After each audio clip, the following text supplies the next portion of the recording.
안녕하세요. 손부중학교 2학년 학생 여러분, 현기쌤입니다.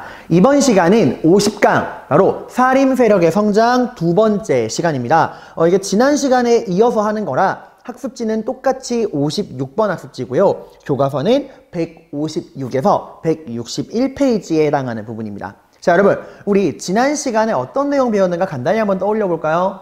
네, 우리 지난 시간 누구와 누구를 비교했죠? 네, 훈구파와 사림을 비교를 했습니다. 그죠? 자, 여러분, 고려를 무너뜨리고 조선을 건국한 세력이 누구였죠? 네, 바로 신진사대부였죠. 그죠? 이 신진사대부가 두 개의 원투펀치, 위화도 왜군을 통해서 정치, 군사적 실권을 장악하고 과전법을 통해 경제적 실권을 장악하면서 권문세족을 무너뜨려요. 그죠? 자, 근데 이 신진사대부가 이 권문세족이라고 하는 이 공동의 적을 무너뜨린 다음에 둘로 분열됩니다. 뭐랑 뭐로 분열됐죠? 네, 급진파 사대부와 온건파 사대부로 분열되었죠. 그죠? 자, 이 중에서 급진파 사대부는 시간이 흐르면서 뭐로 바뀝니까? 네, 훈구파로 바뀌어요. 이 급진파 사대부가 훈구파로 변하는 과정에서 어떤 일이 있었죠? 네, 영화 관상, 내가 왕이 될 상인가 했던 그 사건. 수양대군이 개유정난, 반란을 통해서 조카인 단종을 몰아내고 왕, 세조로 등극을 했죠. 그죠? 이렇게 수양대군의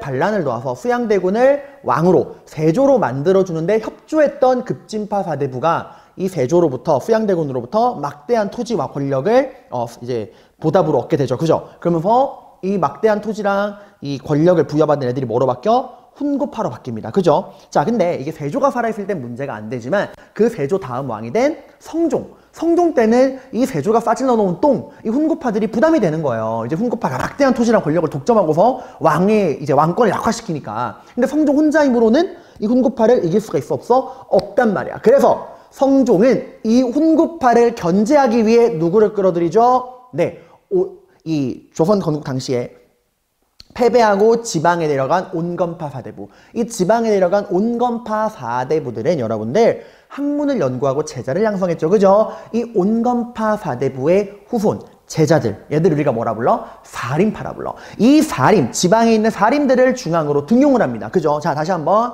성종이 누구를 견제하기 위해, 훈구를 견제하기 위해 지방에 있는 누구를 등용했다? 사림을 등용했다라는 거예요. 자, 그럼 이 훈구파, 막대한 토지랑 권력을 가지고 있는 이 훈구파를 견제하기 위해서 사림파를 주로 어떤 관직에 등용했죠? 비록 관직의 등급은 낮지만 나보다 높은 관직에 있는 사람들도 마음껏 깔 수 있는 언론기구, 바로 삼사 언관직에 등용을 했죠. 그죠? 자, 근데 성종이 살아있을 때는 이 훈구랑 사림의 균형을 적절히 맞추지만 성종이 죽고 나서는 문제가 생긴다 그랬죠. 그죠? 이 훈구랑 사림이 본격적으로 갈등하고 대립을 하게 됩니다. 그게 바로 뭐라 그랬죠, 여러분들? 훈구와 사림의 격돌을 우리가 사화라고 합니다. 뜻을 풀이한다면 사림이 화를 당했다라고 하는 거예요, 여러분들. 자, 이 사화는 총 4번 발생을 합니다. 우리가 지난 시간까지 총 연산군 때 있었던 무오사와 갑자사화까지 공부를 했어요. 간단히 정리해보면 여러분들, 연산군 때 2번의 사화가 발생을 합니다. 성종 다음에 왕이 됐던 연산군 때. 자, 무오년에 일어난 무오사화는 뭐 때문에 일어난 거였죠? 네, 김종직이 쓴 이 조의제문이라는 글, 이 글이 이제 사초에 실리게 되면서 이 조의제문이 항우가 이제 의제를 죽인 그 내용인데, 이게 뭐를 나타내는 거다? 항우가 의제를 죽인 이 사건이 결국에는 세조가 단종을 죽이고 왕이 된 이거를 빗대어서 비판한 것이다. 그래서 사림파가 지금 세조의 정통성을 부정하고 있다라는 식으로 훈구파가 모함을 해서 사림파가 쓸려나간 사건이 바로 무오사화였어요. 조의제문이 기억하시라고 그랬죠. 자, 그 다음에 갑자년에 일어난 갑자사화는 뭐 때문에 일어난 거야? 그치, 연산군의 친어머니인 패비윤 씨의 죽음, 그 진실을 두고서 이제 일어났던 일이었죠. 내 어머니의 죽음과 관련된 자들은 용서하지 않겠다. 주로 사림파들이 주로 많이 쓸려나가지만 훈구파도 이때 많이 쓸려나가요. 자, 어쨌건 연산군은 그때 이후로부터 완전 또라이 짓을 한다 그랬고, 결국 이런 또라이를 왕으로 섬길 수 없다라고 해서 어떤 일이 일어나요? 연산군을 몰아내고 중종을 왕으로 세우는 중종반정이 일어나게 됩니다. 연산군은 폐위당합니다. 자, 근데 여러분, 원래 중종은 왕이 될 수 없는 운명이었지, 그지? 근데 지금 왕이 될 수 없는 운명인 중종이 신하들 덕분에 왕이 된 거죠. 그죠? 그러니까 중종을, 이 반란을 통해서 중종을 왕으로 만들어준 공신들이 있잖아. 훈구 공신들. 중종 입장에서는 자신을 왕으로 만들어준 이 훈구 공신들을 어떻게 해야 돼요? 보답을 해줘야겠죠. 그죠? 그래서 이 중종의 즉위 과정에서 이 중종을 왕으로 만들어준 훈구들이 반정공신이라는 이름 아래 엄청난 권력과 토지를 독점하게 되는 거야. 마치 세조의 반란을 도와준 애들이 이제 또 훈구파가 됐듯이 이번에도 중종을 왕으로 만들어준 훈구 애들이 반정공신이라는 이름 아래 엄청난 권력을 독점하는 거예요. 근데 이게 문제가 뭐냐면 얘들이 너무 힘이 세지니까 중종을 허수아비 취급하는 거야.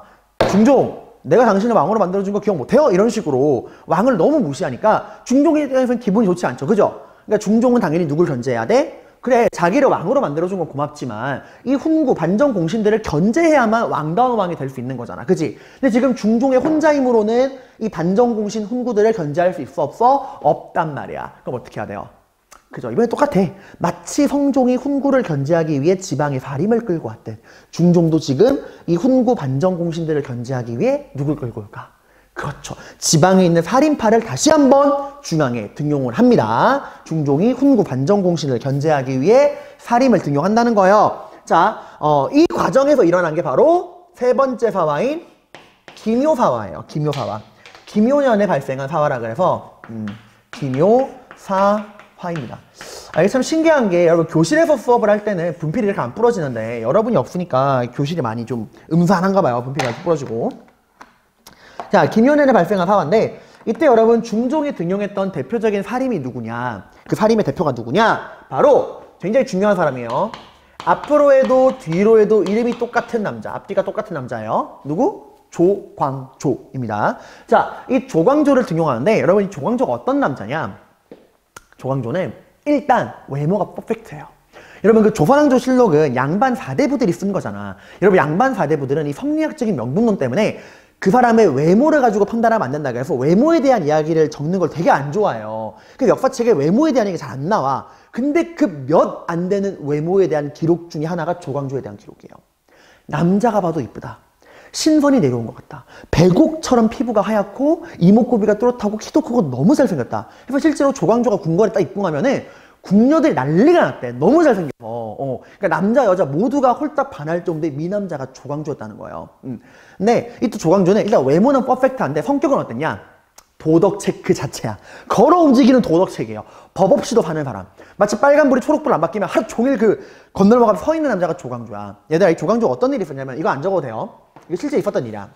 이게 중종이 이 조광조를 포함한 살인파를 그 등용을 하잖아. 그지? 그리고 나라 일을 이끌어가는데 그때 조선의 문제가 뭐였냐면 이 조선에 북방에 여진족이 있거든요. 이 여진족 애들이 틈만 나면 이제 이 함경도랑 황해도를 막 침략을 해오는 거야. 그러니까 이 평안도랑 함경도 여기를 침략을 해오는 거예요. 그러니까 이 그 왕인 중종과 훈구파 대신들과 조광조를 포함한 살인파 대신들이 모여가지고 이 여진족을 어떻게 처리할 것이냐 막 논의하는데 이 경험 많은 노련한 이 훈구파 대신들이 전하 여진족은 부족국가이기 때문에 추장, 그 지도자인 추장의 목만 따버리면 그 밑에 있는 애들은 흩어집니다. 그러니까 우리가 거짓으로 여진족 추장들을 초대하는 파티를 연다고 하고서 여진족 추장들을 초대한 다음에 술을 잔뜩 먹여서 취하게 한 다음에 그들만 딱 암살해버리면 이 문제를 쉽게 해결할 수 있습니다. 그럴싸하죠. 그죠? 그래서 중종이 야 이거 좋은 방법이다. 당장 시행해 이랬는데 누가 태클 걸었을까? 앞뒤가 똑같은 남자 조광조가 태클을 건 거예요. 어디 양반 4대부가 아무리 오랑캐를 상대로 한다고 해도 그런 거짓말을 하면 안 됩니다. 그것은 군사의 도리가 아니옵니다. 거짓말을 하다니요 해서 반대해가지고 계획이 엎어졌어. 그러니까 어떤 사람인지 알겠죠 여러분들? 전쟁에서도 속임수를 쓰면 안 된다 라고 할 정도의 도덕책인 남자야. 아무튼 중종은 훈구파를 견제하기 위해 이 조광조를 포함한 사림을 적극 등용했고요. 이 조광조가 이제 중종의 서포터에 힘입어 본격적인 개혁 정치를 시행합니다. 그러면 이 조광조가 어떤 개혁을 했느냐 여러분들 이걸 좀 여러분이 아셔야 되는데 일단 여러분 조광조는 뭐의 대표야? 이 사람은 사림의 대표죠. 그죠? 사림파의 대표. 그죠? 사림파가 바라는 건 어떤 나라예요? 성리학적인 이상국가죠. 사림파에게는 훈구파에게는 성리학이 목적이 아니라 수단이지만 사림파에게는 성리학이 목적 그 자체야. 얘들은 목적이 성리학적 이상국가를 만드는 거란 말이야. 그 중에서 조광조는 더한 사람이죠. 아까 그 이야기 봤죠 여러분들? 그러니까 조광조가 바라는 나라는 이 조광조의 개혁정치 목적은 뭐야? 어떤 나라를 만드는 거야? 그래, 성리학적인 이상국가, 성리학적인 이상사회를 건설하는 게 조광조의 그 목적이었어요, 여러분들. 그럼 이 성리학적 이상국가를 만들기 위해서 어떻게 이제 개혁을 했느냐? 일단 여러분들 당시 조선에 소격서라고 하는 기구가 있었어요. 소격서. 이게 뭐냐면 여러분 그 드라마나 이제 사극 같은 거 보시면 그 어머니나 아내들, 여자들이 그 장독대 위에다가 이런 바구니에 물 탁 떠가지고 신령님, 신령님, 우리 남편, 우리 오빠, 우리 아들 과거 시험 급제하게 해주세요. 비나이다, 비나이다 하는 거 본 적 있죠, 그죠? 이런 게 여러분들 그러니까 무언가 절대적인 존재에게 복을 바라는 그런 걸 기복신앙이라고 그러거든. 복을 바란다 그래서 이게 언제적부터 내려오는 전통이냐면 삼국시대 도교 기억나요? 불로장생하는 신선이 되고 싶다? 그런 데서 나온 거란 말이야. 신령님, 신령님을 비는 거. 근데 당시 조선에서도 국가 차원에서 국가의 복을 비는 기구가 있었어요. 심지어 이거 왕이 주관하는 거야. 왕이 직접 신하를 딱 불러모아놓고서 절대적인 존재 뭐 용왕님, 신령님, 우리 조선에 복을 주시옵소서 하고 막 비는 행위를 했던 기구가 소격서예요. 도교적인 제사기구야. 근데 이거 성리학에 죽고 못 사는 조광조가 보기엔 어떤 기구야? 이건 미친 사이비 기구인 거야. 어디 성리학적으로 몸과 마음을 닦아야지. 이런 미신을 숭배하면서 비나이다 비나이다 하는 건 말이 안 된다 해서 이 나라의 복을 비는 제사기구인 소격서를 폐지시켜버립니다. 성리학만이 유일한 그거다라고 하는 거죠. 자, 그리고 또 뭐도 있느냐? 현량과라는 걸 실시해요. 현량과. 뭐라고요? 현량과. 이게 뜻이 뭐냐면 여러분들 현명한 인재를 골라내는 제도라는 뜻이에요. 여러분 조선에서 관리가 되기 위해서는 뭐를 통과해야 되죠? 네, 과거 시험 봐서 그 과거 시험을 통과해야 관리가 될 수 있죠. 그죠? 근데 여러분 국영수 잘한다고 인성이 좋나요? 국영수 성적이랑 인성이 비례해요? 아니죠. 여러분들 국영수 성적 좋아도 인성 문제 있는 사람 많아요. 그죠? 그러니까 조광조도 말을 하는 거야.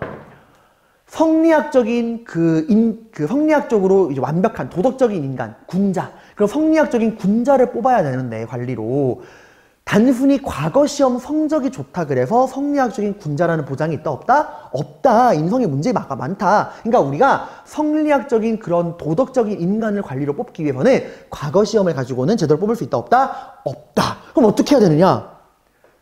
기존의 조정에 나와 있는 관리 중에서 도덕적으로 굉장히 뛰어난 사람이 그 도덕적 관점으로 딱 판단해서 이 사람은 나와 같은 도덕적인 사람이야. 성리학적인 인재야. 하고 추천을 해주면 그 추천을 해준 대로 관리를 뽑아야 한다 이거야. 그러니까 현량관 한마디로 뭐 하자고? 시험이 아니라 추천을 통해 관리를 뽑아야 한다 이거예요. 그러니까 어질고 뛰어난 사람은 시험으로 판단할 수 없으니까 기존의 관리 중에서 도덕적으로 뛰어난 사람이 추천하면은 그 사람이 추천을 믿고 관리를 뽑자 이거야. 근데 얘들아 이거 봐봐. 뭐냐면 그럼 추천 누가 해? 방금 말했지. 어떤 사람? 도덕적으로 완벽한 사람. 이게 누구라는 거야? 나. 조광조 나를 포함한 우리 사림파들. 우리 사림파들은 성리학적으로 완벽한 사람들이니까 우리가 추천하는 사람을 뭐로? 관리로 뭐 해야 한다? 뽑아야 한다는 거예요, 여러분들. 그러니까 이건 여러분들 결국 그럼 이렇게 조광조와 사림파들이 추천하는 관리는 다 어떤 사람들일까? 그치? 당연히 자기 사림파들이겠죠. 그죠? 그러니까 이거는 조광조랑 그 사림파들이 자신의 동지 사림파들을 조정에 등용하기 위해서 만든 제도야. 왜? 과거 시험은 너무 오래 걸리잖아. 과거 시험 3년에 한 번 보거든. 어느 세월에 뽑아. 그러니까 빠른 시간 내에 자기 동지들인 사림파를 조정에 끌어들이기 위해서 만든 제도예요. 자, 그리고 또 뭐도 만드냐? 그다음 뭐도 만드냐? 향약이라는 걸 만듭니다. 향약. 이 향약이라는 걸 만든 건 아니고 보급을 합니다. 향약을 보급해요. 향약이 뭐예요? 두통약이요? 소화제요? 그런 게 아니라 향약은 줄임말이야. 향촌사회. 그 지방을 향촌이란다 그랬죠. 그죠? 그 향촌사회의 약속이라는 거야. 여러분, 약속은 뭐 해야 되는 거죠? 지켜야 되는 거죠. 약속은 지켜야 되는 거야. 약속을 어기면 어떻게 하죠? 벌을 받아야 되죠. 그죠? 이거야. 그러니까 이거는 향촌에서 지켜야 하는 약속. 이게 향약인데 이걸 지금 여러분들 원래 얘들아 사림파의 근거지가 어디예요? 지방이지. 그치? 지방에 있는 게 원래 사림파잖아. 그러니까 그 지방 향촌 사회에서 백성들, 농민들이 지켜야만 하는 약속을 만들고 그 약속을 어기는 사람을 벌을 주자라고 하는 게 향약인데 중요한 거는 그럼 그 지방 향촌 사회에 있는 백성들이 지켜야 하는 약속을 누가 만들어야 되느냐? 우리. 그 지방에 있는 성리학적으로 완벽한 우리 사림파들이 농민들이 백성들이 지켜야 하는 약속을 만들어야 되고 그 약속을 지키지 않고 어기는 백성들 농민들에게 벌을 주는 것도 누가 해야 한다? 그 지방에 있는 우리 사림이 해야 한다. 왜? 그래야지만 이 도덕적으로 완벽한 우리 사림들이 그런 향촌의 약속을 만들고 어기는 바람을 관리해야 백성들도 성리학적으로 교화될 수 있다 라고 말을 하는 거예요. 그러니까 성리학적 이상국가를 만들기 위해서는 우리 지방에 있는 사림들이 백성들을 관리해야 한다 이거야. 근데 얘들아 원래 이렇게 그 지방에서 지켜야 되는 규율을 만들고 그 규율을 어기는 걸 처벌하는 건 원래 누가 해야 되는 역할이야? 그렇지, 이건 왕이 임명한 지방관이 해야 되는 역할이에요. 근데 그걸 지금 누가 하겠다는 거야? 우리 사림이 하겠다는 거야. 그러니까 이걸 통해서 여러분들 어딜 장악하겠다는 거야? 그래, 그 지방 향촌 사회를 장악하겠다라고 하는 거예요, 여러분들. 자, 그럼 여러분 지금 봐봐. 조광조가 바라는 나라는 성리학적인 이상국가예요. 그죠? 그거 바라는 거야. 근데 그를 위해서 지금 나왔던 개혁이 보면은 폭역사 폐지, 현량과 실시, 향약 보급. 이거 다 누구에게 유리한 개혁이죠? 그죠? 이건 철저하게 사림파에게 굉장히 유리한 개혁이죠. 그죠? 우리 사림파가 도덕적으로 우월하다라는 명분 아래 결국 모든 나라의 그런 관리 등용, 지방 통제권 이런 것들을 다 사림파에게 주자라는 거야. 당연히 누가 기분이 나쁠까? 그죠? 훈구파는 기분 나쁘죠. 조광조가 선을 넘네? 싶은 거야. 근데 이 가뜩이나 이 조광조에 대한 앙심을 품고 있던 훈구파들이 조광조를 반드시 죽여야만 한다 라고 생각을 한 게 있어. 조광조가 이담으로 들고 나온 게 어마어마한 핵폭탄입니다. 앞에 걸 뛰어넘는 핵폭탄을 떨어뜨려요. 바로 제가 뭐라고 적었죠? 네, 위훈 삭제. 이게 무슨 뜻이냐? 위, fake, 거짓. 위는 거짓이야, fake. 거짓된 훈구를 삭제하자라는 거예요. 이게 무슨 말이냐면 여러분들, 당시 여러분들 중종이 왕이 되는 과정에서 연산군이라는 폭군을 몰아내고 신하들이 반란을 통해서 중종을 왕으로 만들어줬죠. 그죠? 이 과정에서 중종을 왕으로 만들어주는 과정에서 이 훈구 공신들이 엄청나게 성장을 했잖아. 그지? 근데 얘들아, 이 공신들이 많으면 국가 입장에서는 좋을까 안 좋을까? 네, 안 좋아요. 왜 안 좋을까요? 그치? 이 공신들에게 뭘 줘야 돼? 그래, 어마어마한 땅을 줘야 돼. 그치? 근데 이 공신들이 가지고 있는 땅은 세금을 낼까 안 낼까? 안 내거든. 그러니까 공신들이 많으면 많아질수록 국가 입장에서는 그렇지, 세금을 거둘 수 있는 땅이 줄어드는 거예요. 근데 그 당시에 공신이 진짜 엄청 많았어. 몇백 명이었어. 그러니까 국가 재정이 쪼들렸단 말이야. 몇백 명이나 되는 사람들이 어마어마한 땅을 갖고 세금을 안 내니까. 그게 조광조가 말하는 거예요. 지금 이 중종반정에 참여해서 공신이라고 땅을 받고 세금을 안 내는 그 공신들 중에, 훈구들 중에서 가짜 공신들이 있다. 실제 이 반정에 참여하지 않고 여기에 참여하지 않았는데 가짜로 공신이 돼가지고 땅을 갖고 세금을 안 내는 애들이 있다. 이 명단을 검사해서 철저하게 가려내서 가짜 공신들을 골라내서 그 가짜 공신들은 다 빼버리고 얘들이 가지고 있는 땅도 다시 국가로 어떻게 해야 한다? 회수해야 한다 라고 이야기를 한 거야. 마치 오늘로 치면은 국가유공자 있죠. 우리가 뭐 6.25 전쟁이나 이런 데 참여하신 분들을 국가유공자라고 하잖아. 이 국가유공자 명단에 가짜 국가유공자가 있다. 철저히 가려내서 진짜만 남기고 가짜 국가유공자들은 다 빼버리고 그들이 가지고 있는 혜택도 다 회수하자라고 이야기를 하는 거예요. 훈구가 난리가 난 거야. 왜냐? 당시에 여러분들 진짜 가짜 공신이 많았어. 거의 80% 가짜였어요. 실제 이 중종 반정 당시에 대부분의 훈구파들은 집안에 숨어 있었어. 반란이 성공할까 실패할까? 이기는 놈 우리 편 이러고 숨어 있다가 막판에 가서 이게 반정이 성공한 게 확실시 되니까 그제서야 우와 연산군을 몰아내자 이러고 나온 애들이 대부분인 거야. 그러고 나도 공신이요. 가짜 공신이 되게 많았어. 그러니까 조광조가 지금 국가의 재정을 위해서라도 다 빼버리자는 거야. 가짜 훈구들이 난리가 났겠죠. 이 새끼를 죽여야겠다. 근데 문제는 조광조가 지금 누구의 절대적인 신임을 받고 있어요. 그렇죠? 왕인 중종의 절대적인 신임 받고 있잖아. 그래서 일단 이 중종과 조광조의 사이를 떨어뜨려야겠다 라고 생각을 합니다. 그래서 이 훈구파 대신들이 조작극을 펼쳐요. 여러분, 이제 여러분 2학년 한문을 배우니까 봅시다. 이거 안 적어도 돼요. 내가 지금 적는 게 뭔지 아실까요?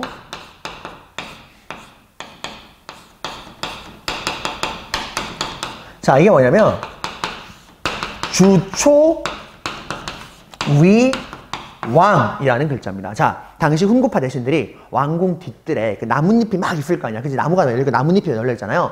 그 나뭇잎에다가 꿀로 이 글자를 쓰는 거야. 그러니까 붓에다가 꿀을 발라서 나뭇잎에다가 주초위왕이라는 글자를 새깁니다. 당연히 꿀을 발라놓으면 어떤 일이 벌어질까요? 그죠? 벌레들이 그 꿀 부분만 파먹을 거 아니야. 그러니까 나뭇잎이 어떻게 돼? 주초위왕만 딱 파먹힌 상태로 남아있는 거죠. 이걸 훈구파 대신들이 중종한테 가져간 거야. 전하, 이걸 보시옵소서. 하늘에 계시옵니다. 아침에 봤더니 왕궁 나뭇잎에 주초위양이라는 글자가 새겨져 있습니다. 라고 하는 거야. 근데 이게 무슨 글자길래 이게 호들갑이냐? 여러분, 이 주초위양을, 이 주랑 초는 한 글자로 합쳐질 수가 있어요. 이거 한 글자로 합치면 바로 조라는 글자가 됩니다. 조, 한 번 좀 못해요. 미안해요. 조, 위, 왕이라는 거야. 이거 뭐냐면 조씨가 뭐가 된다? 왕이 된다라는 거야. 그러니까 주랑 초가 한 글자로 조, 위, 왕. 조씨가 왕이 된다. 그러니까 이거는 뭐다? 조씨. 지금 제일 잘 나간 조씨가 누구야? 조광조야. 조광조가 지금 왕이 될 마음, 역심을 품고 있는 겁니다. 이걸 하늘이 계시해 준 겁니다. 하고 훈고파 애들이 중종한테 딱 증거로 내민 거야. 중종이 용납할 수 있어? 없어? 없단 말이야. 그래서 중종이 이걸 빌미로 이제 조광조랑 그를 따르는 사람들을 쓸어버리는 게 김효사인데, 여러분 솔직히 이 얘기 들으면, 여러분 솔직히 딱 보는 순간 여러분이 왕이야, 중종이야. 신하들이 와가지고 전하 이걸 보셔서 나뭇잎에 벌레가 이 주초위양 파먹었는데 이거 조위왕이에요. 이거 조씨가 왕이 된다는 소리예요. 아, 하늘에 계시에요. 이러면 여러분 믿을 거예요? 누가 봐도 이건 자작극이고 말도 안 되는 소리잖아. 그걸 중종이 모를까? 알아. 중종도 이거 훈고파가 조광조를 모함하고 있다는 거 알아요. 근데 알면서도 속아 넘어가죠. 왜냐?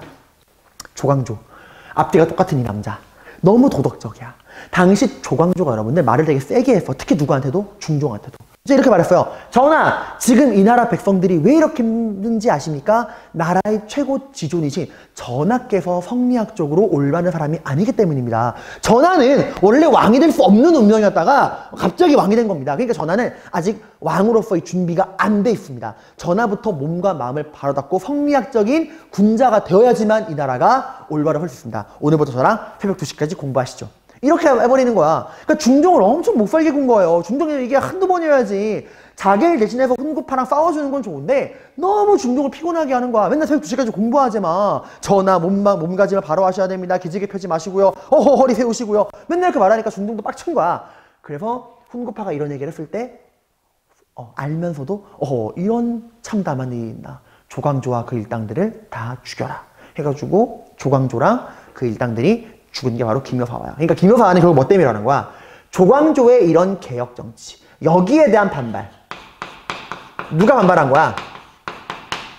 그래, 훈구파들의 반발로 인해서 발생했던 사화가 김효사화입니다. 참 기묘한 일이죠. 벌레가 꿀을 가지고 파먹고. 그래서 김효사화라고 또 해요. 기묘한 일이다. 자, 그 다음에 마지막 사화가 뭐냐? 명종 때 이제 있었던 일입니다. 명종 때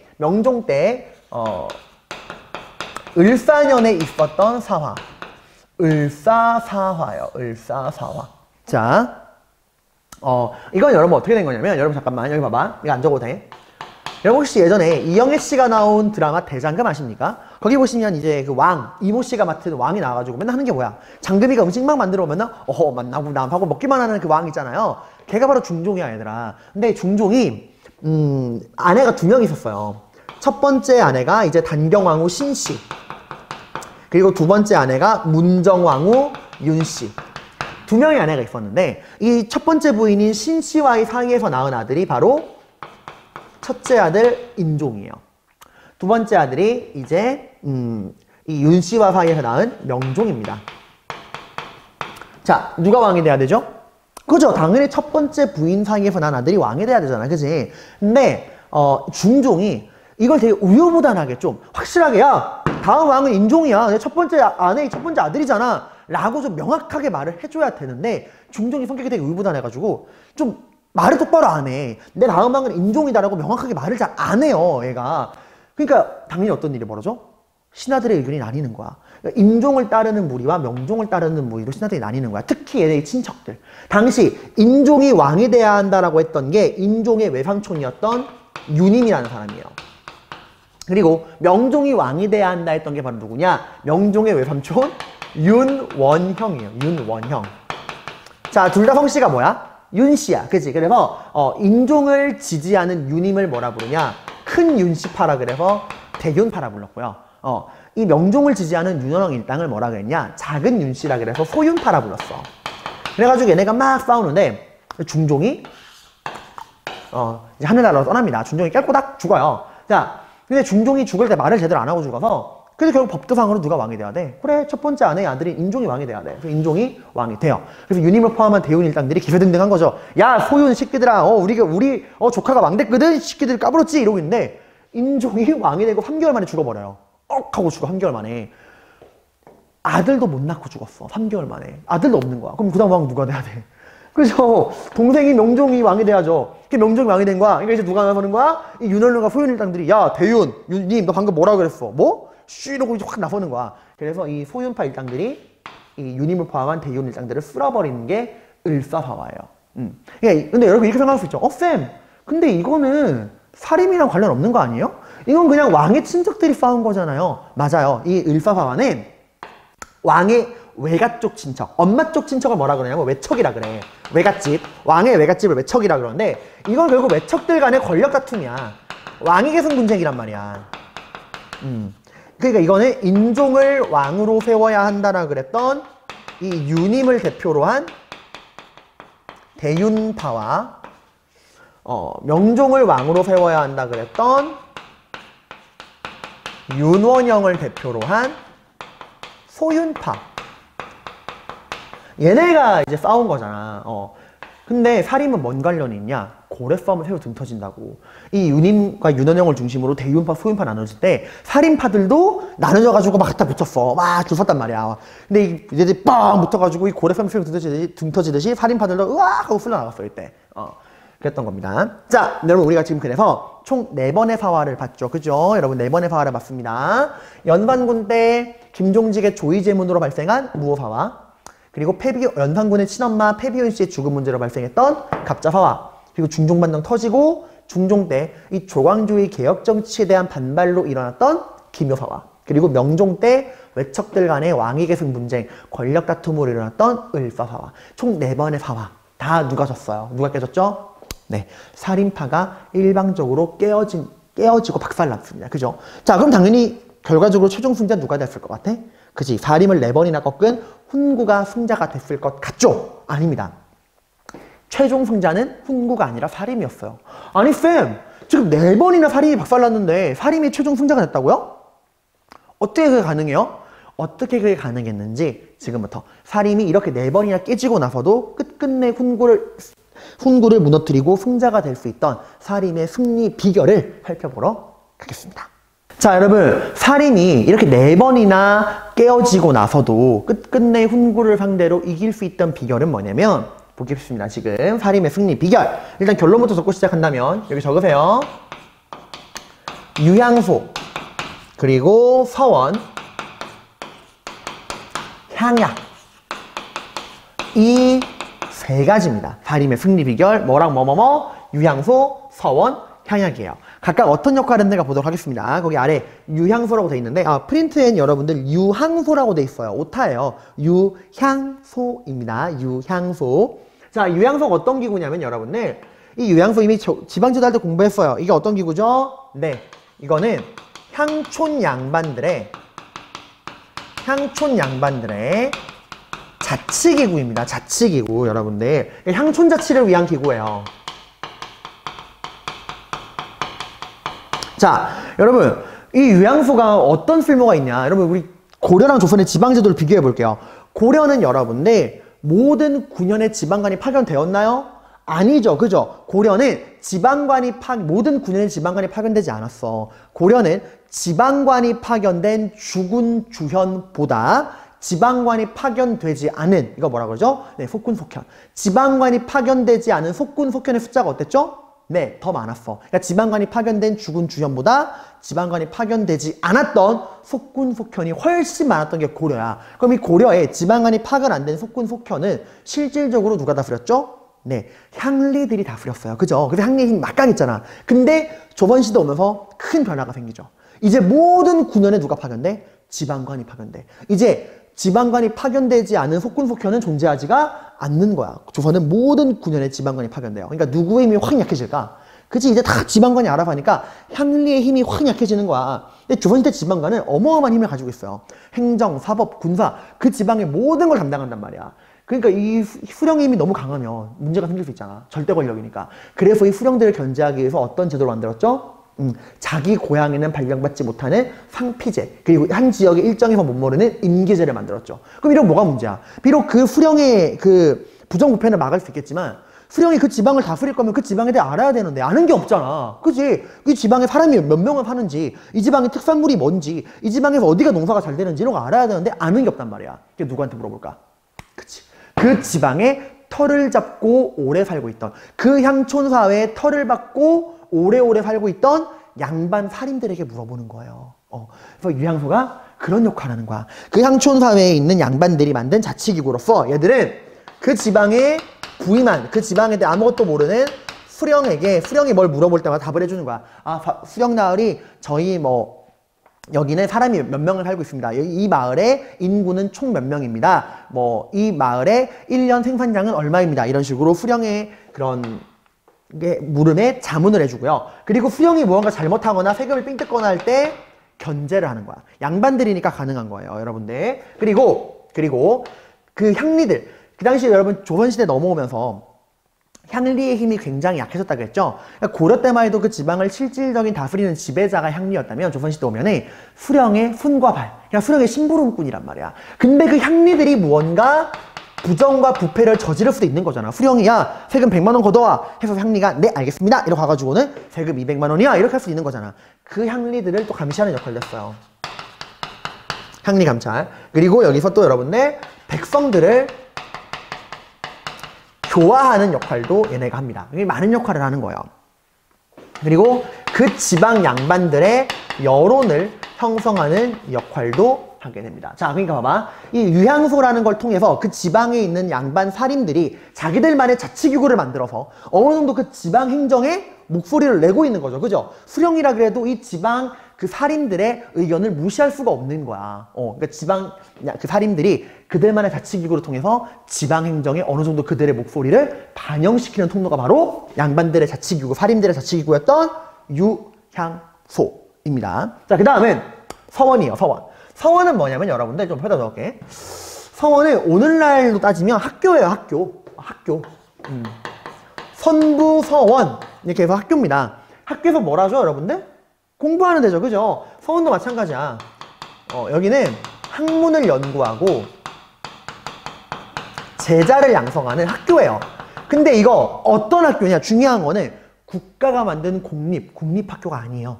이거 누가 만든 거냐? 우리 온건파 사대부 기억나죠? 급진파 사대부에게 밀려서 지방으로 쫓겨난, 지방으로 내려간 향촌에 낙향한 이 온건파 사대부들. 얘들이 지방에 내려가서 막 놀고 먹었어요? 아니죠. 언젠간 우리 제자들이 우리의 꿈을 이루어줄 것이다 해가지고 이 지방에 내려간 향초에 낙향한 온건파 사대부들이 지방에서 학문을 연구하고 제자를 양성했죠. 그 온건파 사대부들이 제자를 양성하는 과정에서 지방에 만든 학교가 바로 서원이야. 그러니까 사립학교라는 거야. 온건파 사대부들이 만든 사립학교가 서원이야. 이 서원이 전국 그 지방 곳곳에 쫙 깔려 있었어요. 여기는 단순히 공부만 하고 제자를 기르는 게 아니라 뭐도 하느냐? 여러분 유교 성리학에서 그 선배 유학자들을 뭐라 부르냐면은 선현이라 불러요. 선현. 뭐 위로 가면 공자 맹자도 있겠지만 그냥 우리 선배들 중에서 존경할 만한 유학자 이런 것들 선현이라고 하거든. 그 선현에 대한 제사를 지내기도 하는 게 이 서원의 역할이었습니다. 그러니까 학교에서 제사 지낸다고 보시면 돼요. 자, 근데 여러분들 이게 참 끈끈한 게 여러분도 중학교 1학년 때 딱 처음에 어색할 때 제일 먼저 뭐 물어봐 친구들 사이에서 너 어느 초등학교 나왔어? 나 화정초 출신인데 나 선부초 출신이야. 나도 화정초 출신인데 나 선부초 출신인데 담임쌤 누구였어? 너 걔 알아? 이러고 막 얘기하잖아. 그지? 오늘날에 우리가 처음 만나는 사람들이 제일 먼저 물어보는 게 어느 지역, 어느 학교 출신이냐야. 어느 학교 출신이요? 여러분 너 고등학교 가봐. 너 어느 학교 출신이야? 나 선부중. 나도 선부중인데? 이렇게 막 가까워질 수 있잖아. 그지? 그러니까 이 서원이라고 하는 건 여러분들 그 지방 양반들이 똘똘 뭉칠 수 있는 근거지가 되는 거야. 그리고 얘들아 봐봐. 서원에서 공부하지. 그지? 그 얘들이 뭐가 되는 거예요? 얘들이 중앙에 진출해서 살인이 되는 거야, 얘들아. 그러니까 지방에서 공부하던 살인들이 중앙으로 올라가는 거잖아. 얘들이 중앙에 딱 진출했어. 뭘 중심으로 모여? 같은 학교 출신들끼리 우리 선부서원 출신 모여라! 이러고 이제 선부서원 출신, 원곡서원, 뭐 강서서원 이렇게 학교별 출신, 같은 학교 출신들끼리 모여가지고 똘똘 뭉쳐서 중앙의 정치에서 이제 목소리를 내는 거예요. 그러니까 이거 자체가 여러분들 같은 서원 출신들끼리 단결할 수 있는 명분을 주는 거야. 그 지방 양반들이 같은 학교 출신들끼리 똘똘 뭉쳐서 목소리를 냅니다. 그 지방 양반들의 공론과 여론을 형성하게 되는 거야. 그리고 이게 어디까지 이어지는 거예요? 중앙 정치까지 이어지는 거야. 나 선무서원 출신인데 선배님, 후배님 이러고 끌어주는 거야. 중앙 정치에까지 영향을 미치는 거예요. 오늘날도 똑같죠, 여러분들. 자, 그 다음 마지막이 향약이에요. 조광조가 보급하려고 했던 그 향약. 향약은 말했죠, 여러분들. 뜻이 뭐야? 향촌에서 지켜야 하는 약속이라는 뜻이에요. 여러분들, 이거는 그 지방 향촌사회에 지켜야 하는 자치 규약, 약속입니다, 여러분들. 자, 근데 이게 뭐가 의미가 있냐? 말의 뜻이 여러분들, 약속은 지켜야 하는 거죠. 약속을 어기면 어떻게 하죠? 벌을 받아야죠. 그죠? 지금 여러분들, 이 향촌에서, 지방 향촌사회에서 백성들, 농민들이 지켜야 하는 약속을 만들고 그 백성들이 그 약속을 어기면 벌을 주자라는 게 향약이거든. 잘 지키면 상을 주고 못 지키면 벌을 주자라는 거야. 근데 지금 그 약속을 만들고 그 약속을 안 지켰을 때 벌을 주는 걸 누가 하자는 거야? 그래, 그 지방에 있는 우리 양반 사림들, 우리 사림들이 이걸 만들고 집행하겠다라고 하는 거예요. 그러니까 이거 자체가 뭐야? 그 향촌사회를 누가 장악한다는 거예요? 사림이 장악한다는 거야. 향촌사회에서 사림의 영향력이 올라가는 겁니다. 이런 생각해봐. 여러분이 농민이야.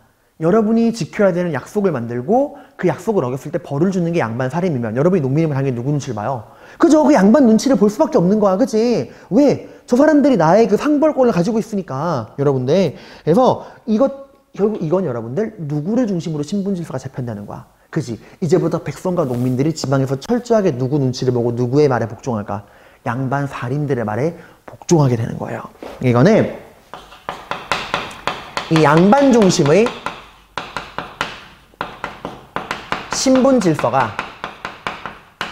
양반 중심의 신분 질서가 확립되게 되는 겁니다. 이름하여 성리학적인 사회 질서가 확립이 되는 거예요. 그러니까 봐봐, 얘들아, 사림이 중앙에서 훈구한테 그렇게 박살이 나고 그렇게 4번이나 쓸려 나가고 나서도 끊임없이 부활할 수 있던 이유는 이 지방, 그들의 근거지인 지방 향촌 사회를 꽉 잡고 있었다는 거야. 유양소를 통해서, 양반 자치기구를 통해서 지방 행정에 관여하고, 그리고 서원을 통해서 끊임없이 제자를 길러내가지고 계속 올려보내는 거야. 훈구 입장에서는 기가 막힌 거야. 사약 내려가지고 한번 쫙 쓸었더니 어느 순간부터 지방 각지에서 또 애들이 막 기어 올라오고 죽여도 끝이 없는 거야. 서원에서 끊임없이 제자들을 길러내서 중앙으로 보내고, 그리고 또 그 지방사회에서 향약을 통해서 그 향촌사회 주도권을 꽉 잡고 있고. 그러니까 본질이 튼튼한 거예요, 여러분들. 게임으로 치면은 여러분들, 훈구는 몇 번의 한타에서 이겨서 사림 애들을 전멸을 시켰지만 사림파의 본질에 있는 억제기를 깨지는 못한 거야. 억제기를 못 깨니까 이 억제기에서 미니언이 계속 나오는 거예요. 그러니까 사림은 끝끝내 억제기를 지켰고 이 억제기의 힘을 가지고 결국에는 훈구파를 무너뜨린 겁니다. 이 사림파의 억제기가 바로 유향소, 서원, 향약이에요. 이해가죠, 여러분들? 자, 그래서 이 유양소 향약 서원, 이 유양소 서원 향약 덕분에 사림은 결국에는 훈구를 상대로 승리를 거두고 중앙 정치의 실권을 장악했다라고 하는 거야. 자, 그러면 이렇게 훈구파를 무너뜨리고 권력을 잡은 사림들이 여러분들 어떻게 이제 변하느냐, 이거에 대해서 살펴보도록 할게요. 자, 여러분, 이제 56번 프린트 뒷장을 넘겨보시면은 왼쪽 위에 붕당의 성격 및 분화라고 나와 있는 그 표가 보이실 겁니다. 자, 일단 여러분들, 이 붕당의 성격 및 분화. 일단 붕당이 뭔지부터 알아야 하는데요, 여러분들. 여기다 써봅시다. 자, 이 붕당은 한자인데 별로 어렵지 않아요. 붕당 뜻이 뭐냐면, 붕은 뭐냐면, 붕자예요. 그러니까 친구 붕자입니다. 친구, 붕자에 당은 무리당이에요. 그러니까 한마디로 이거 풀이하면은 친구들끼리 무리를 만들었다 이거예요. 여러분도 친한 친구들끼리 그 그룹 만들잖아. 그거야. 그냥 친구들끼리 모여서 무리를 만들었다. 그게 붕당이에요, 여러분들. 근데 이 붕당을 누가 만들었다는 거야? 사림파들이 만들었다는 거야. 그러니까 그 훈구라고 하는 공동의 적을 무너뜨린 다음에, 그러니까 훈구를 무너뜨릴 때까지만 해도 사림파는 하나였죠. 그죠? 하나로 똘똘 뭉쳐던 살인들이 훈구라고 하는 공동의 적을 무너뜨린 다음에 이 살인파 안에서도 마음 맞는 애들끼리 따로 그룹을 만들어서 붕당이라는 걸 만들었다는 거야. 살인 애들이 따로 마음 맞는 살인들끼리 자기들끼리 그룹을 만들었다. 이게 바로 뭐? 붕당이에요. 자, 이 붕당이 여러분들 오늘날에 뭐랑 되게 비슷하냐면은 그 정당 있죠. 정당이 되게 비슷해요. 오늘날에도 여러분 굉장히 다양한 정당이 있죠. 국민의힘당, 더불어민주당, 뭐 국민의당, 뭐 민주당 해서 되게 여러 개 정당이 있죠. 그죠? 얘들아, 왜 이렇게 정당이 여러 개일까? 아니 그냥 하나의 정당으로 정치하면 그만이지. 왜 이렇게 우리나라는 정당이 다양할까? 그치? 뭐가 다르니까? 그래, 생각이 다르니까. 사람이 생각이 다 다르니까 자기랑 생각이 맞는 사람들끼리 모여서 정당을 만들어가 정치하는 거야. 이게 너무 당연한 거죠. 그죠? 그러니까 어떤 생각이 같은 사람들끼리. 그래, 정치인들이니까. 정치적인 생각이 같은 사람들끼리 만드는 게 오늘날의 정당이죠. 그죠? 그게 붕당이야. 붕당도 살인파들이 여러분들 어떤 생각이 같은 사람들끼리 모여서 그치, 정치적 성격. 그 정치적 문제에 대한 생각이 같은 사람들끼리 모여 만드는 게 붕당이에요. 예를 들어서 우리 세금을 올리자, 뭐 세금을 낮추자, 뭐 혹은 뭐 왕권을 중심으로 정치해야 한다, 신권을 중심으로 정치해야 한다, 이런 식으로 어떤 그 정치에 대한 문제가 있을 때 그 정치적 문제에 대한 생각이 같은 사람들끼리 당연히 정당을 만들겠죠. 그죠? 자기랑 같은 생각 가진 사람들끼리. 근데 얘들아, 여기까지 오늘날의 정당이랑 차이점이 없는데 조선시대 붕당이 오늘날 정당이랑 차이점이 뭐냐면 오늘날 정당은 정치적인 성격만으로 그룹이 만들어지지만 붕당은 이 정치적 성격만을 가지고 만들어지지 않아. 오히려 이 정치적 성격보다, 이 정치적인 공통점보다 더 중요한 게 바로 뭐냐면 학문적 성격이에요.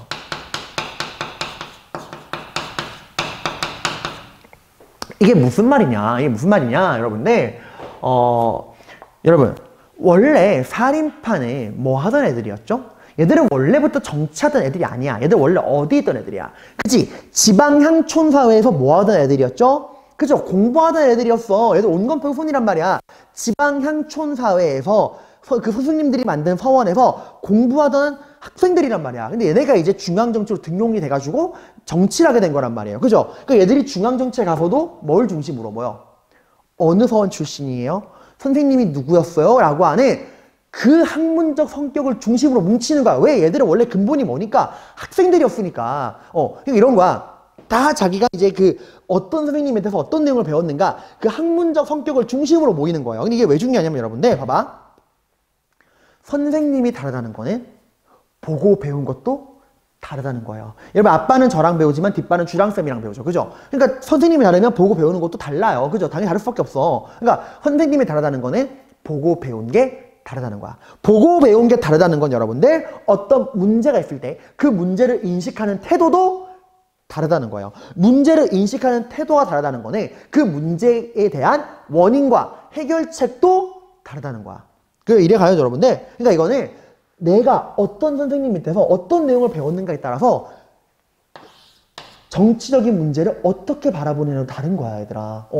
나는 선생님한테 이렇게 안 배웠어. 우리 선생님께서는 백성의 삶이 가장 기본이라고 하셨어. 그러니까 이럴 때일수록 세금을 내려야 해. 아니야, 우리 선생님께서는 국가가 튼튼한 게 우선이라고 하셨어. 그러니까 백성들이 좀 힘들더라도 일단은 국가가 세금을 많이 걷어서 튼튼한 나라를 만들어야 돼. 이런 식으로 내가 어떤 선생님 밑에서 어떤 학문을 배웠는가에 따라서 본인만의 그 학문적 베이스를 토대로 현실 정치를 바라보는 거야. 그러니까 붕당은 이 학문적 성격과 정치적 성격이 둘 다 공통점이 있어야 만들어지는 거예요. 그래서 훨씬 더 다양하고 깊이가 있습니다.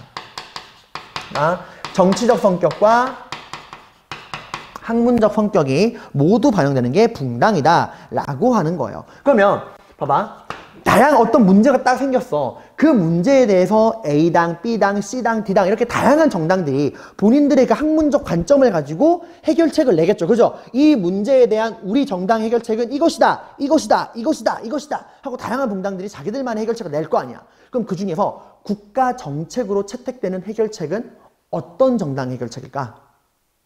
오늘날에도 사람들이 여러분 반에서 의견이 나뉘면 뭐의 원칙을 따르죠? 다수결의 원칙을 따르죠. 조선시대도 마찬가지야. 이렇게 다양한 정당들이 해결책을 내면은 그 중에서 가장 양반 사대부들, 양반 사림의 다수의 지지를 받는 정당의 해결책이 국가 정책으로 채택이 됐습니다. 다수결의 원칙으로. 양반 다수의 의견을 우리가 뭐라 그러냐? 공통된, 양반 사림들의 공통된 논이라 그래서 공론이라 그래요. 이게 오늘날로는 또 뭐라고도 부르냐? 오늘날 용어로 따지면 여론이죠.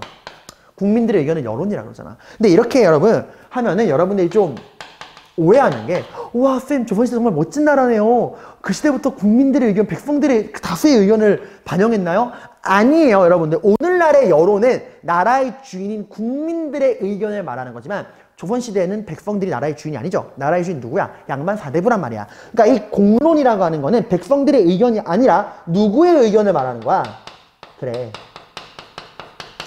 이 양반 사림들, 이 양반 사림들의 의견, 여론을 공론이라고 하는 거야. 그러니까 철저하게 백성이 아니라 오직 누구만의 지배층인 양반 다수의 의견을 공론이라고 합니다. 그리고 이 양반 다수의 공론의 지지를 받는 정당의 해결책이 국가 정책으로 채택이 되는 거예요. 그죠? 공론을 중시했다라고 하는 겁니다. 자, 그러면 여러분들, 여러분 당에서 낸 그 의견이 이 국가 정책으로 채택이 될 거면 다수 양반들의 공론의 지지를 받아야겠죠. 그죠? 그럼 어떻게 해야 우리 여러분 정당의 해결책이 양반 다수의 공론의 지지를 받을 수 있을까? 이 공론에 영향을 미치는 게 뭘까요? 오늘날의 여러분 국민의 의견인 여론에 큰 영향력을 미치는 게 뭐죠? 언론입니다. 그죠? 언론이 얼마나 힘이 막강해요. 여러분 예전에 좀 예전 일이지만 팩트니까 말할게요. 박근혜 전 대통령이 탄핵당할 때 가장 그 문제를 딱 일으킨 게 누구야? 언론이야. JTBC에서 그 태블릿 PC 딱 공개하면서 문제가 딱 터진 거잖아. 그러니까 국민들의 의견을 형성하는데 언론이 엄청난 영향을 미쳐요. 조선시대도 마찬가지야. 이 양반들의 의견에 이 공론에 영향을 미치는 게 바로 언론기구입니다. 예나 지금이나 언론이 중요해. 조선시대 언론을 우리가 뭐라 부르죠? 사헌부, 사관원, 홍문관, 삼사언관. 이 언론, 삼사언관이 어떤 정당의 해결책을 지지하느냐가 엄청난 영향을 미치는 거예요. 그래서 삼사언관들이 이번에 우리 삼사는 이번 문제에 관해서는 A당의 의견이 적절하다고 생각합니다. 라고 말하는 순간 양반 다수가 야, 이 언론기구인 3사에서 지지할 정도면 얘네 정당의 의견 해결책이 합리적인가 보다 하고 그쪽으로 의견이 확 몰리는 거야. 그러니까 봐봐. 여러분 정당의 그 의견을 양반 다수의 공론의 지지를 받는 해결책으로 만들고 싶으면은 누구의 지지를 받아야 돼? 그래, 이 언론기구의 지지를 받아야 돼. 그러니까 이 3사 언관을 장악해야 한다는 거죠. 그죠? 이 언관만 장악하면 양반 다수의 의견이 우리 정당으로 몰릴 가능성이 굉장히 높아지는 거잖아. 핵심은 이제 무엇? 3사 언관을 장악해야 한다는 거야. 그러면 3사 언관은 누가 임명하느냐? 이거 누가 임명하냐? 여러분, 조선 그 제도 배울 때 6조 기억나요? 2호의 병현공. 그 중에서 문관의 인사를 담당하는 기구가 어디였죠? 그렇죠. 2조였죠. 그리고 이 6조, 이 2조의 대빵을 우리가 뭐라 그러냐면 판서라 그래. 그럼 당연히 2조 판서가 3사 언관을 임명하겠다. 그지? 아니에요. 이 2조라고 하는 그 관청에서 중하급 관리, 5품, 6품 되는 중하급 관리인 2조 전랑. 얘네가 언관을 임명하는 역할을 했어요. 그러니까 봐봐. 지금 여러분 정당의 의견이 양반 다수의 공론의 지지를 받기 위해서는 이 언론, 3사 언관의 지지를 받아야 할 것이고 이 3사 언관을 장악해야 되는데 이 3사 언관을 누가 임명한다고? 2조 전랑이 임명한다고. 그러니까 지금 핵심 포인트는 뭐야? 어디를 장악하는 거죠? 그렇죠. 2조 전랑을 장악하는 거야. 그럼 2조 전랑은 여러분들 이게 또 왜 무서운 자리냐면은 2조 전랑은 누가 임명하냐? 본인이 스스로 임명합니다. 이게 무슨 말이냐면 본인의 임기가 끝나고 물러날 때 후임자를 추천할 수가 있어. 그러니까 예를 들어서 내가 쌤이 이조전랑이었어. 딱 물러나면 왕이 물어봐. 현규야, 네 다음 이조전랑은 누가 좋을 것 같냐? 아, 네, 제 다음 이조전랑은 누구누구가 참 괜찮을 것 같습니다. 하면 웬만하면 들어줬어요. 그러니까 지금 이 이조전랑 자리만 장악하면 계속 후임자는 추천할 수 있으니까 우리 정당이 이조전랑을 계속 장악할 것이고 이 이조전랑만 장악하면 3사 언관을 장악해서 우리 당의 의견이 양반 다수의 공론의 지지를 받을 확률이 굉장히 높아지는 거죠. 그러니까 여러분들 이조전랑이 핵심이다라고 하는 건데 그래서 얘들아 봐봐. 그러면 붕당들이 다 어디를 차지하려고 그럴까? 그치? 이조전랑을 차지하려고 한단 말이야. 그래서 이 붕당 정치의 시작이 이걸 가지고 싸우는 거야. 영의정, 좌의정, 우의정 갖고 싸우는 게 아니에요. 우리 정당에서 이조전랑이 나와야 한다. 이걸 가지고 사림들이 당이 갈라지는 거야. 이조전랑 자리 놓고 싸우다가. 이게 시발점입니다, 여러분들. 자, 근데 이 여러분 삼사 원관과 이조전랑은 중앙에 있는 양반들의 공론을 형성하는 기구잖아. 근데 양반들이 중앙에만 있나요? 그치? 원래 아니야. 사림들은 원래 근거지가 어디예요? 지방이야. 양반들은 지방에 더 많이 있어. 그럼 그 지방에 있는 양반 사림들의 의견, 공론은 어떻게 모으느냐? 내가 아까 말했죠. 어느 서원 출신이에요? 선생님이 누구예요? 이게 정말 중요하다고 했죠. 지방 양반들의 공론은 어디서 모여? 그들의 출신 학교인 서원에서 모이는 거예요. 이 서원에서 여러분들 그 지방 그 사림의 여론과 공론이 모이는 거야. 그러니까 여러분 이거예요. 여러분 선생님이 이 선부서원 출신으로 중앙에 진출해서 관리가 되잖아. 근데 이제 정치할 때 이번에 세금을 올리냐 내리냐 딱 문제가 생기면 나 혼자 결정 안 해. 나의 고향인 선부서원으로 편지를 보내서 동창들의 의견을 물어봐요. 이 문제에 관해서 선배들, 후배들, 우리 동기들의 의견은 어떠합니까? 라고 물어보면은 이 선부서원에서 우리 의견은 이렇습니다. 라고 딱 보내요. 그럼 그게 또 중앙에 반영이 돼. 그러니까 이 지방 양반들은 서원을 중심으로 의견을 내요. 근데 아까 말했지. 이 서원의 학생들, 이 양반 사림들의 의견에 지대한 영향을 미치는 게 누굽니까? 그쵸. 선생님이야. 선생님이 누구냐에 따라서 보고 외운 게 다르다고 이야기했죠? 그러니까 이 서원에서 이 양반 사림들, 지방 사림들의 공론 형성에 큰 영향을 미치는 건 누구? teacher. 선생님이야. 이 사림들의 스승님. 얘들 우리가 뭐라 부르냐면은 오타 아니에요. 산림이라 그래요. 산림. 자, 그래서 여러분들 이게 되게 조선은 이 학교와 선생님과 이거에 영향을 되게 많이 받아. 그래서 나중에 실제로 그런 기록이 나와요. 조선 왕중에서 야, 너희는 나의 신하냐? 너희 그 서원과 선생님의 신하냐? 무슨 문제만 생기면은 후배, 선배, 동기들 의견 물어보고 선생님의 의견만 따르느냐라고 화를 내는 게 나와. 근데 얘들아 봐봐. 지금 이 붕당 정치가 어떤 시스템으로 굴러가는지 알겠죠? 그죠? 어떻게 공룡성되는지 알겠지? 근데 얘들아, 조선 후기 가면은 이 붕당의 힘을 약화시키려는 왕들이 나온다? 그러면 그 왕들이 어디를 건드릴까? 그래. 이 붕당 정치, 이 양반의 공론 형성하는데 가장 지대한 영향을 미치는 어느 자리? 이조전랑. 이 이조전랑의 힘부터 약화시키는 거야. 이조전랑의 힘을 팍 약화시키고 또 어디를 손볼까요? 서원 없애고 산림의 힘을 약화시키는 거예요. 딱 구조가 보이죠, 여러분들? 나중에 일이고. 근데 여러분, 이제 거의 끝났어요. 간단하게 마무리하면은 이 다양한 학문적, 정치적 성격으로 다양한 붕당들이 나눠지는데 이 붕당들은 이게 막 나라의 정책을 놓고서 막 자기 당의 의견이 옳다고 막 대립을 할 거 아니야. 그러면 A당의 의견이 채택이 됐어. 그럼 이제 A당이 어떻게 할까? 야, 우리 의견이 채택됐다. 나머지 정당 다 사약 먹어! 사약 쇼! 이렇게 될까요? 아니에요. 그 당시에는 이 상대 당을 존중합니다. 여러분 우리 그런 말 하죠. 너랑 나는 생각이 틀려가 아니라 뭐라 그래야 돼요? 다르다라고 해야 되죠. 너랑 나는 생각이 달라라는 게 올바른 표현이잖아. 그치? 그래서 이 당시도 그랬어요. 상대방을 인정하고 인정하고 공존했어요. 이 당시에. 그러니까 다른 게 아니라 우리는 뭐다? 생각이 다른 게 내가 뭐라고 하죠? 정신 나갔나 봐. 너랑 나는 생각이 뭐? 틀린 게 아니라 다른 것이다 라고 상대방의 의견을 존중합니다. 그러니까 이번 문제에 관해서 우리 A당의 의견이 채택되었습니다. 감사합니다. 이거 끝인 거야. 상대방 나랑 생각이 다르다고 해서 막 사약 먹이고 이거는 나중에 조선 후기에 이 분당 정치가 변질되면서 나오는 모습이에요. 이때까지만 해도 상대방을 이제 인정하는 그 균형의 정치, 서로 아름답게 견제하는 그 균형의 정치가 이루어졌다라고 하는 거예요. 자, 여러분 이번 시간 우리가 이 2시간에 걸쳐서 훈구랑 사림을 비교했고 훈구랑 사림이 싸웠던 사화, 4번의 사화를 공부했고요. 그런 사화에서 패배했지만 끝끝내 사림이 훈구를 이길 수 있던 비결을 공부했고요. 그 다음에 사림이 훈구를 무찌른 다음에 다양한 붕당으로 나눠지는데 그 붕당의 기본적 개념에 대해서 공부했습니다.